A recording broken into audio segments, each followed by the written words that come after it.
Bismillahirrahmanirrahim. Today we will start the General Mathematics paper first, BSc third year. Teacher name राहिला Iqbal.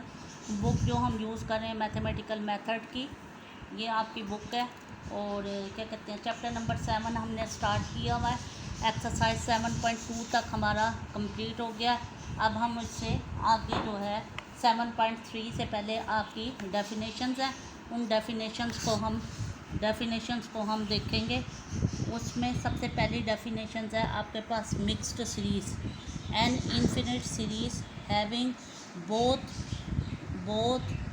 Portions positive and negative terms is called a mixed series. ऐसी series जिसमें positive terms भी होंगी और negative terms भी होंगी, ऐसी series को हम कहेंगे कि वो हमारे पास क्या है, मिक्स्ड सीरीज़ है. उसके बाद नेक्स्ट डेफिनेशन है आपके पास alternating series. A mixed series whose term are alternating positive and negative is called an alternating series. Note आपके पास क्या है, इफ़ ए एन क्या है, सीक्वेंस है, पॉजिटिव होना चाहिए greater than 0 for all values of n, then the series आपके पास क्या होगी, समेशन 1 से लेके इन्फिनिटी तक -1 की पावर n-1 ए एन. तो इस सीरीज़ का जो ये सीक्वेंस है, ये सीरीज़ खोल के लिखी हुई है. इसको आप बेशक ज़ुबानी भी याद कर लें. a1 - a2 plus a3 up to so on -1 की power n-1 a n plus up to so on. अब आप इसमें देखें, एक टर्म पॉजिटिव है, एक नेगेटिव है, पॉजिटिव है, नेगेटिव है, इस तरह से ये आपके पास सीक्वेंस है. तो ऐसी सीरीज़ जिसमें पॉजिटिव वैल्यूज़ भी हों और नेगेटिव वैल्यूज़ भी हों, ऐसी सीरीज़ को हम क्या कहते हैं, अल्टरनेटिंग सीरीज़ या मिक्स्ड सीरीज़. ये पहली आपके पास -1 की पावर n जो है ए एन अगर ग्रेटर देन 0 होगा तो ये सीरीज़ होगी. और सेकंड इसी का है आपके पास 1 से लेके इन्फिनिटी तक -1 की power n a n, this is equal to -a1 plus a2 -a3 up to so on -1 की पावर n और ए एन. देखें जो ये सीरीज़ है, यानी एक आपके पास इवन सीरीज़ है और एक आपके पास ऑड सीरीज़ है. इवन नंबर ऑफ टर्म्स कैसी होती हैं, पहले पॉजिटिव होगा, दूसरा नेगेटिव होगा, ठीक है. और ऑड नंबर ऑफ सीरीज़ जो हैं वो क्या होंगी, नेगेटिव पॉजिटिव पॉजिटिव फिर नेगेटिव, इस तरह से आपके पास चलती जाएंगी. These series are called alternating series. उसके बाद आपके पास क्या है, लेबनीज़ टेस्ट है और अल्टरनेटिंग सीरीज़ टेस्ट. इस पे जैसे हमने पिछले एक्सरसाइज में टेस्ट अप्लाई किए हैं, सेम इसी तरह से यहाँ पे हम क्या करेंगे, टेस्ट अप्लाई करेंगे. लेट ए एन जो है वो ग्रेटर देन 0 हो, एन जो है वो 1 2 3 अप टू सोन है. The alternating series a1 -a2 plus a3 up to so on -1 की power n-1 a n converges if the following conditions hold. जो पहली सीरीज़ हमने डेफिनेशन में पढ़ी है, ये किस वक्त कन्वर्ज करेगी, जब ये एक्सियम्स जो हैं इसको सेटिस्फाइड करेगी. पहली बात क्या कि ए एन जो है वो नॉन इंक्रीजिंग सीक्वेंस होगा. सेकंड बात आपके पास क्या होगी कि अगर हम उसकी लिमिट लेते हैं, लिमिट किस पे, सीक्वेंस पे. सीक्वेंस क्या है, ए एन है, वो 0 के बराबर आ जाए. ऐसे टेस्ट को, this test is used for the convergence of an alternating series. ठीक है जी.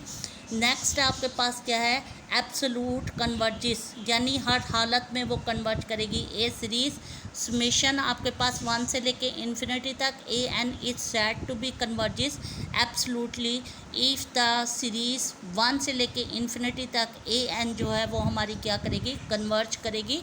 तो उस सीरीज़ को हम क्या कहेंगे कि ये हमारे पास क्या है, एब्सोलूट कन्वर्जिस है. फिर क्या है, कंडीशनल कन्वर्जिस, के कंडीशन के ज़रिए से हम उसको कन्वर्ज कराएं.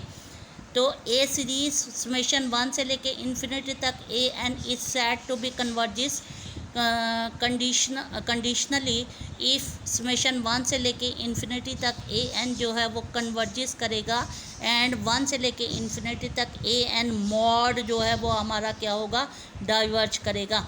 यानी अगर हम उसका मॉड लेंगे तो सीरीज़ जो है वो हमारी क्या हो जाएगी, डाइवर्ज करेगी, और सिंपल सीरीज़ जो है वो हमारी क्या होगी, कन्वर्ज कराएगी। इसका मतलब क्या हुआ, नोट, अब ये कुछ बातें हैं इनको हमने याद रखना है। जो भी मैं नोट आपको बता रही हूँ उन नोट्स का मतलब ये है कि आपने उन बातों को अच्छी तरह से जहन नशीन कर लेना है ताकि वो आपकी बेसिक्स बन जाएं। वो कहता है इफ़ द सीरीज़ समेशन 1 से लेके इन्फिनिटी तक ए एन जो है वो कन्वर्जिस करे, देन समेशन 1 से लेके इन्फिनिटी तक a N is also converges. अगर हमारे पास जो मॉड है वो कन्वर्ज करेगा तो फिर इसका मतलब क्या है कि सिंपल जो है वो भी हर सूरत आपका क्या होगा, कन्वर्ज करेगा। सेकंड क्या चीज़ है, कन्वर्स है of one is not true. One is not true का मतलब क्या है कि अभी जो हमने पहले पढ़ा, देखें जब मैंने डेफिनेशन बताई थी कंडीशनली वाली, वहाँ पे मैंने आपको कहा था कि ए एन अगर कन्वर्ज करता है तो ज़रूरी नहीं तो उसका मॉड जो है वो डाइवर्ज कर जाएगा। तो यही बात यहाँ पे एक्सप्लेन की हुई है कि अगर तो मॉड जो है वो कन्वर्ज करेगा तो सिंपल सीक्वेंस कन्वर्ज करेगा, लेकिन अगर सिंपल सीक्वेंस कन्वर्ज करता है तो ज़रूरी नहीं कि उसका मॉड भी कन्वर्ज करे, वो हमारा क्या होगा, डाइवर्ज करेगा। अच्छा जी, that is if the series summation 1 से लेके इन्फिनिटी तक a n converges, then summation 1 से इन्फिनिटी तक ए एन जो है मे और may not be converges. Mod जो है उसका कन्वर्ज कर भी कर सकता है और नहीं भी कर सकता, यानी ये ज़रूरी नहीं कि मॉड उसका आपका कन्वर्ज करेगा, ये चीज़ है, ठीक है। उसके बाद नेक्स्ट डेफिनेशन आपके पास क्या है, ratio test of absolute convergence. कि रेशियो टेस्ट जो है उसको हमने अप्लाई करना है किसके लिए, कन्वर्जेंस के लिए। अब देखें उसमें कौन कौन सी बातें हैं। लेट समेशन 1 से लेके इन्फिनिटी तक a n b n infinite series, then limit n tends to infinity a n plus 1 divided by a n का मॉड, वो किसके बराबर हो, एल के बराबर। ये हम सपोज कर रहे हैं where L is non-negative real number and if AL जो है अगर L जो है वो लेस दैन 1 होगा तो हमारे पास क्या होगी, सीरीज समेशन 1 से लेके इन्फिनिटी तक कन्वर्ज करेगी एब्सोल्युटली। एल क्या चीज़ है, लिमिट है किसकी, सीक्वेंस की। कौन सी terms, a n plus 1 divided by a n का मॉड। इसका मतलब क्या होगा कि अगर हमारे पास L जो है वो लेस दैन 1 होगा तो सीरीज़ जो है वो हमारी कन्वर्ज कर जाएगी। अगर L जो है वो ग्रेटर देन 1 होगा, 1 से बड़ा होगा और इन्फिनिटी होगा तो सीरीज़ जो है वो हमारी समेशन 1 से लेकर इन्फिनिटी तक ए एन जो है वो क्या होगी, डाइवर्ज करेगी। थर्ड आपके पास क्या है, अगर L इज़ इक्वल टू 1 होगा तो टेस्ट जो है वो हमारा क्या हो जाएगा, फेल हो जाएगा। एंड द सीरीज़ में be absolutely converges, conditionally converges और डाइवर्जिस।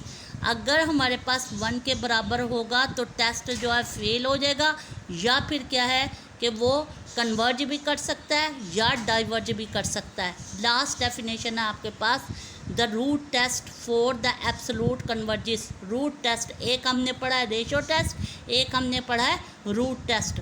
रूट टेस्ट क्या चीज़ है, वो कहता है समेशन 1 से लेके इन्फिनिटी तक a n b n infinite series, then limit n tends to infinity a n और इसकी पावर 1 बाई एन। वहाँ पे हमने क्या किया है, रेशियो टेस्ट के अंदर a n plus 1 divided by a n का मॉड है। यहाँ पे हम क्या कर रहे हैं, ए एन और इसकी पावर 1 बाई एन ले लें और वो एल के बराबर आ जाए, where L is non negative real number और एल जो है अगर लेस देन, यानी लिमिट जो है हम उस पर लिमिट ले लें, लिमिट लेके जो सीक्वेंस है उसकी पावर 1 बाई एन ले लें और वो हमारे पास एल के बराबर आ जाए। अब एल पे 3 कंडीशंस लग जाएंगी। एल क्या होगा, लेस देन 1 होगा तो फिर क्या होगा, सीरीज समेशन 1 से लेके इन्फिनिटी तक ए एन का जो सीक्वेंस है वो क्या होगा, एब्सोल्युटली कन्वर्जिस करेगा। दूसरी बात, अगर एल ग्रेटर देन 1 होगा या इन्फिनिटी होगा तो सीक्वेंस जो है वो हमारा क्या कर जाएगा, डाइवर्ज कर जाएगा। यानी 1 से जैसे ही बड़ा होगा तो सीक्वेंस जो है वो हमारा क्या होगा, डाइवर्ज होगा। और थर्ड में आपके पास क्या है, अगर L जो है वो 1 के बराबर है तो टेस्ट जो है वो फेल हो जाएगा, या फिर क्या होगा कि सीरीज़ जो है वो may be absolutely converges, conditionally convergent और डाइवर्जेंट। सीरीज़ कन्वर्ज भी कर सकती है, डाइवर्ज भी कर सकती है, या फिर क्या है, टेस्ट जो है वो हमारा क्या हो जाएगा, फेल हो जाएगा। फेल होने का मतलब क्या है कि आपके पास उसका कोई रिज़ल्ट नहीं आएगा। ठीक है जी। अब ये सारी डेफिनेशंस आपने याद कर लेनी है, जो मैंने टेस्ट बताए हैं वो आपने याद कर लेना है। फिर इंशाल्लाह ताला कल हम जो है एक्सरसाइज 7.4 जो है वो स्टार्ट करेंगे। ओके, अल्लाह हाफ़िज़।